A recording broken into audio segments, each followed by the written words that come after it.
moment's silence for all the people who are buried here.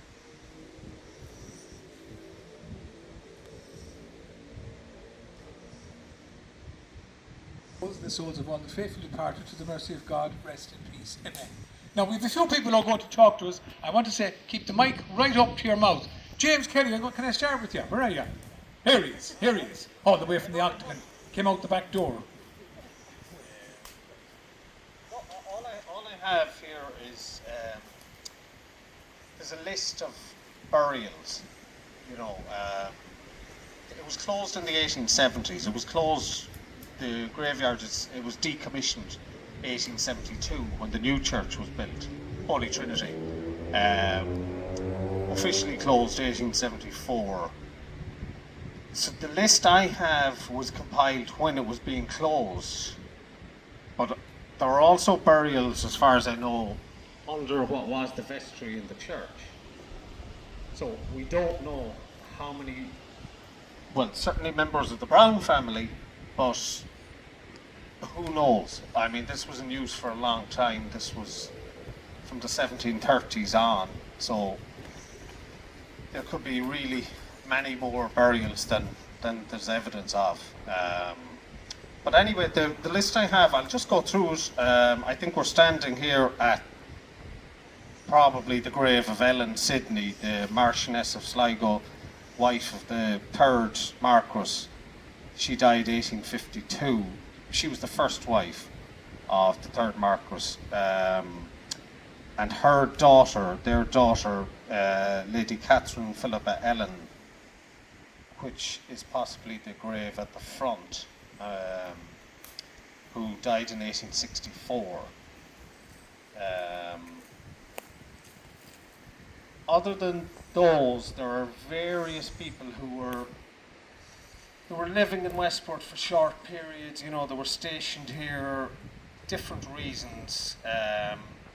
First one there, you have Augusta Vesey Bailey, a Scottish woman who was related to the third Marchioness here, Ellen Sidney.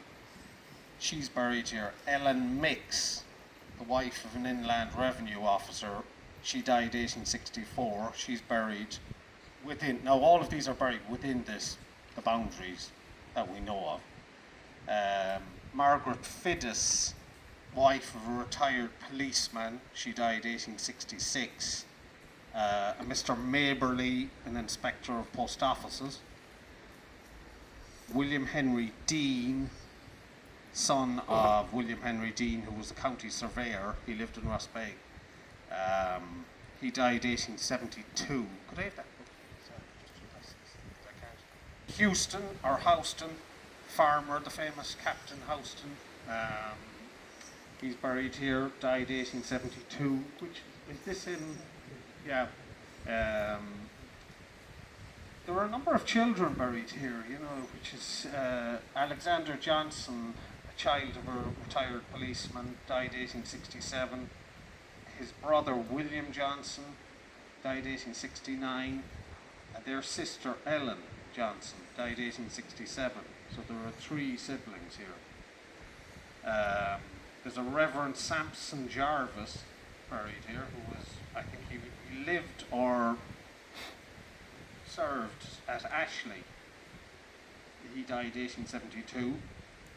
James Collins, the infant child of James Collins, who was a sergeant in the South Mayo Militia, died 1869. Mary Jane McFarland, who was the wife of a school teacher, she died 1872. Now, her husband, I think, was the school teacher in what's now Holy Trinity National School. Mary Brady, who was her mother, Mrs. McFarland's mother, she died 1871. George Shee Jeffries, infant child of R.W. Jeffries, who was the quartermaster in the South Mayo Militia, he died 1867. So those are the recorded burials as of the early 1870s, when it closed. So in the vault, then with the apex roof there, you have John Dennis, the first Marquess, died 1809. You have Ulick de Burgh, 7th Marquess, died 1841. And Arthur Howe, the 8th Marquess, died 1951. And I think he must be the last burial, 1951. That vault was constructed in 1938. 38. Am I one? Oh, that's a different, no.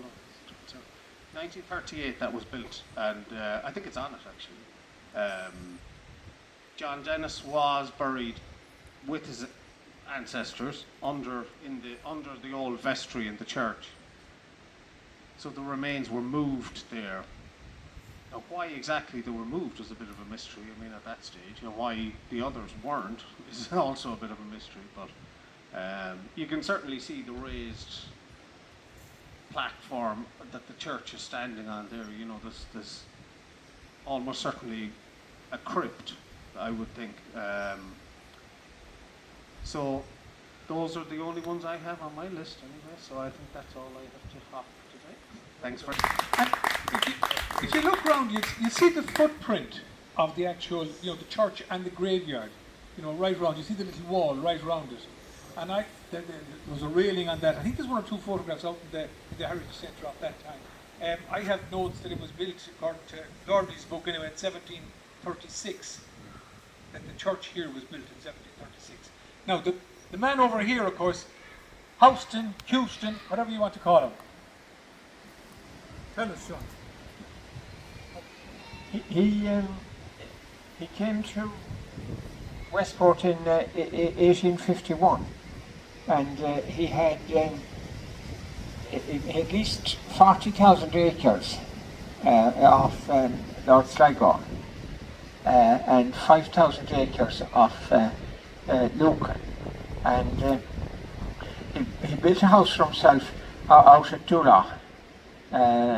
You cannot see it now in the trees. Up until the storm at Christmas, you could with difficulty get up and see the ruin, but a big tree fell across the path up, and you can't get there. You can't get there at all now. But he came in 1851, and he was married to his wife was Matilda Houston. She was a novelist, and the book that's most relevant to here is the 20 Years in the Wild West, about her time in Mayo, but it wasn't written. William died in 1872, and he was buried here. One would have thought he'd be buried in Ashley, where they worshipped. But my belief is that when he died, he died of a stroke in October 1872. That neither Matilda or his son George were with him, and he was buried by Sligo. Now, what was remarkable is there's no report of his death in the papers, which was unusual at the time. I presume that was because there were no relatives around. There is something on the list on the closure when they were closing after his name. He's buried here, but he's Can't hear you. Beaver. Whatever that means. The wife lived on for another 20 years, and she's buried in London. I don't think she ever visited Ireland again after he left. She wasn't in love with the place, but wherever he went, she went. But I think it was against her will or against her wishes. Certainly, she came here. But what's interesting in the list you have there is they're all post-famine burials. There's nothing earlier. That list might be. Sorry, that list might be what was available to them in the 1870s when they were trying to establish who was buried here. You know, so it's living memory then, you know. But they were pretty good at this, you know. I mean, you know, and Westport House kept pretty good records. So the RCB Library Dublin, there are a lot of those are available online. You know, even the burial records. The Catholic Church didn't keep burial records as such until way later. You know, but the Church of Ireland did. So a lot of those are available, and you can see those names. But they're all post-famine. You know, there's on that list at least. But there's almost certainly a good few others. I mean, pre-famine. I mean, it would be very strange if there weren't. You know. Yeah, I remember talking to John Mayock maybe 15 years ago, and he was quoting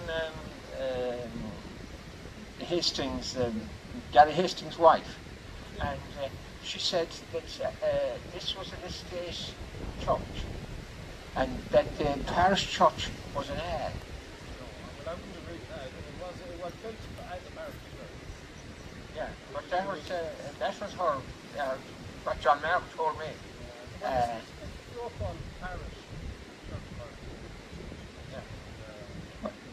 Well, there was no other church in the parish anyway. Until then, but the Browns had only converted 3 years earlier.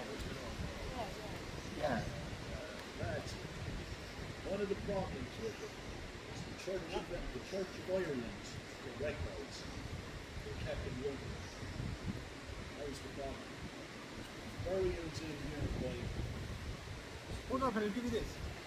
Over here, Paddy. Come over, Paddy. What James is saying is bang on. What he says there about. See how that you know. Back up your mouth, because it's longer open. Back up your mouth. What James was saying there about the burials beforehand. What people have to remember about why it was put here.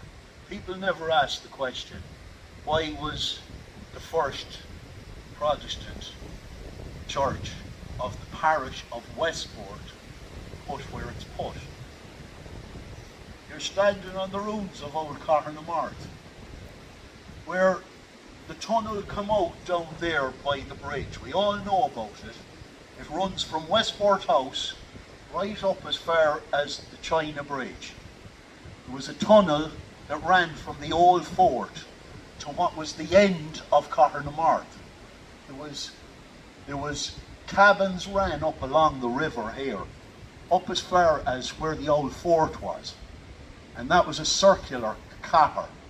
Now the town developed along that route, the old town of Carnamart. I tell you, a man who had all of this was Petrus Flanagan. Peter, God be good to him. He told us all of this when we were gossipers down here, because this was a spot where we all were well familiar with, from Mitchin, right? This was a spot where we'd all gather. What James was saying there about the vault being moved from inside the church, the reason was at that time it was getting rubbed out. The stone was, the less that's said about it the better, but the stone was basically moved out sort of mid-70s from the church itself, right? But the vault at the back of the church, there's a story that goes with that when they were moving it in the 30s, that they actually found a coffin in there and nobody knew who it was. So there's actually, in this crypt, there's three people listed, but there's 4 people in it, and nobody knows who the 4th coffin belonged to. Right? If you go right back to the 1500s, there's accounts of when Bingham and Perrott and Sidney sent an expedition up through what was then called the Oneen Valley. The river was originally known by the old people in the valley of Westport as the Oneen Valley. It was the Oneen River. It wasn't the Carabeg. That came later. The old town, the old settlement, stretches down from where the Cahir was over there. And when you're down here now, have a walk in around there, because it's still there. When we were doing the book the time, I got to see photographs of an aerial survey of the town that was done for a water supply. Now, there's the question, why was it where it was, Westport? You got to remember that the river was tidal, brackish water. Animals couldn't drink it, humans couldn't drink it. There was only one fresh water supply in the whole Oneen Valley, Pullagopple, over the other side of what was the old castle of Westport. That was the only fresh water supply in the whole valley. The river was tidal. If you get in on the top of the old bank over here, we all played over there when we were kids, and you look down on the river, you realise what was going on. Because when the river would be on full tide, it would come straight on up and into the town, as we know it today. And down in the valley of the town, where you have the bridge, the middle bridge, McGreevy's, O'Grady's, back in the day, that was known as the puddle, because the water used to flood in there, and it was swampy ground. So that's why the settlement of Westport was sort of on the back of the hill, up on the only bit of ground that wouldn't flood. So when this was built here, what was going on was actually, it's the first movement of the new town of Westport. Now think about this, folks. We all call Westport Carr-na-Mart. Oscailge Westport is Port Cheer. It's the western port. Why do we still call it Carr-na-Mart? The reason is that the old people here, the old families, held on to the name. When they built this here, they were making a statement. The statement was, the old settlement of Carr-na-Mart is now dead. The new town of Westport, which basically was an experiment. Okay? The people of the town of Westport, James, you'll verify this for me. If you look back on the records for the early part of the 1800s, you'd be hard pressed to find a name you'd recognise. Most of the people here, they had Anglo names, so they were moved in over a period of time. The whole thing with this was, this is now Westport. The old people still recognised it as Carr-na-Mart, which is a lovely thing. It's like a part of history that would have been lost otherwise. And you know, it's a fantastic history that's here. And one of the burials I know that's in here that wasn't recorded, because there's a record of when Tennyson came to Westport House, and he recited the Charge of the Light Brigade, and he dedicated to two fellas that's buried in this graveyard. They were the Buchanans from Prospect, and they were, I think they were subalterns, I think was the word, in the 52nd Foot or something like that, in Crimea, in the Crimean War. Because the Crimean War was like the 1850s, so that'd be at its sort of tally. But there's a great history here, and it's kind of sad. Do you know what I mean? The way it's kind of forgotten, it's pushed away, kind of out on the periphery. But what a great history, like. Down beside the river, where the lords and ladies gay lie in mute abandonment beneath confiscated clay, lie the ruins of a temple dedicated to a god who seems to have forgotten the ladies and the lords. Tall chestnut trees that tower there cast heavy raindrops through the gloom that erase a once proud Mayo name from a moss-encrusted tomb. Neglected lay the old stock, their truth will not be told, forgotten by the temple where their memory was sold. So in strolling by the river, let reason be thy guide. There is no peace in life or death down by the riverside. Sinead, Coromara. Come on, Paddy, thanks very much. Thanks very much. Charlie, have you a bit of info? I know you did a piece with Ollie on Ollie's YouTube. If you come over here now, I'll give you the mic. It'd be great, because I want to keep the mic behind this or we'll get feedback. We'll get to the vault. Right. When we were kids, we used to come down here a lot. And here is the entrance to the vault. And we used to go into the vault and talk to all the lads inside. Anyway, we were here one day. Toby, if Toby was here, he'll verify this. There was a little plaque inside, with like a tin plaque with all the names of the people. And we were here and we took the plaque out. And the minute we took this plaque out, it was as if, I don't know, we did something we shouldn't have, and we just got this feeling. And we looked at each other, there was about 4 of us, 5 of us, and we threw the plaque back in, because we were full of feeling. And the plaque fell up against the wall, and we saw it. And I swear to God, Usain Bolt, my heart, we took off up there like the hammers and like the clappers. Not to come back again. The next time we came back, it was all filled in. But we were kids at the time, and we used to go in and out there. It was no big deal, like to go in and out to the vault. And I honestly can't remember how many coffins were there, but there's coffins left up there and all that, you know. And so I hope they forgive me. I've prayed for them a lot since, to seeking forgiveness for all that kind of stuff. Is the list of names still there? There's a list here, Ollie, on the front, Okay, oh, yeah. and the other list is on the back. If you go to the back of it, there's another list. Okay. So, now, I'm handing over to Charlie Keating.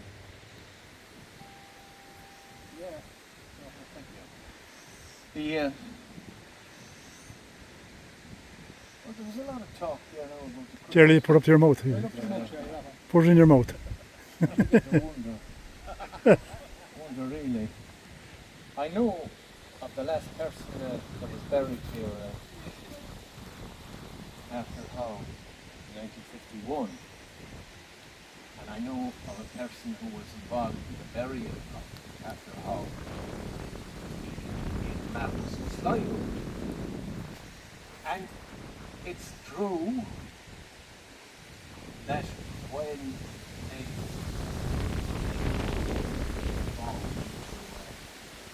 put in And here, Chair. their house, that they did find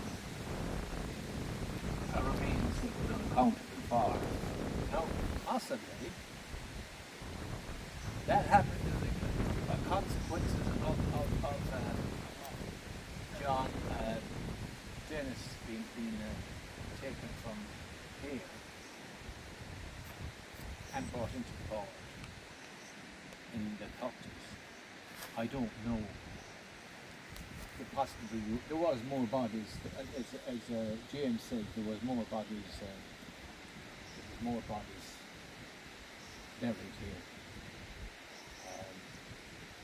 So one of the people that was digging in that detail, we call it, for want of a better word, was the late great Pete Cannon. I think this is gone dead. It is. I think it is. Well, I don't need John Dennis, and then going on from there. Good was, now. We had Arthur Howe, and we're talking about this particular burial, and a female remains being found, and how it got into the mystery of how. Now, Peter Callahan could never, he was a young man at this time, this was 1951. His dad, Tom, he was the head gardener for the house, or for the Browns at the time. There was another Westport man involved there that day too, and it possibly could have been Pat McNally. There was, yeah. And there was Mickey Kelly, the Lord be good to him. He was here, he was on the detail. So they cleared